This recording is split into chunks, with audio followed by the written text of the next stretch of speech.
اسلام آباد میں وفاقی وزارت منصوبہ بندی میں سی پیک منصوبوں کا جائزہ اجلاس ہوا۔ اجلاس کی صدارت وفاقی وزیر منصوبہ بندی احسن اقبال کر رہے ہیں۔ اجلاس میں وفاقی سیکریٹری منصوبہ بندی، چینی سفارت خانہ، متعلقہ وفاقی و صوبائی وزارتوں اور اداروں کے اعلیٰ عہدیداروں نے شرکت کی۔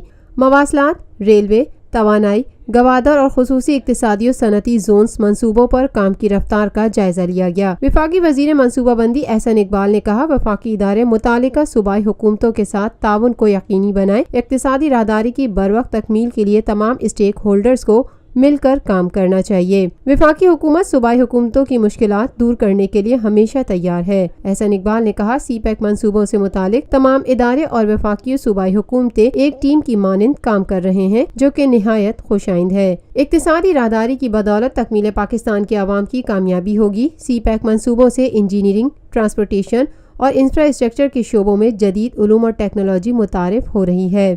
پاکستان کے لیے اقتصادی راہداری کی بدولت انجینئرنگ، ٹرانسپورٹیشن اور انفراسٹرکچر کے شعبوں میں سیکھنے کے بیش قیمت مواقع موجود ہیں۔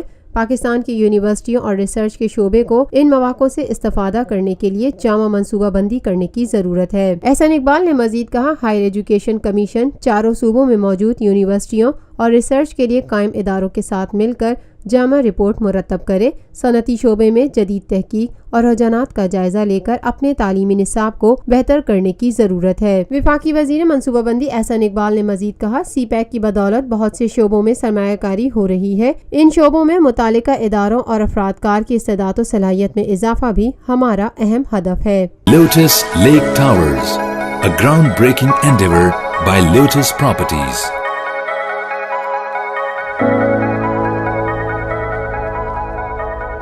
ملکی، بین الاقوامی، سماجی، سیاسی، تجارتی، ثقافتی، تفریحی، معلوماتی اور کھیلوں سے جڑی ہر چھوٹی بڑی خبر کا مرکز TNN TV۔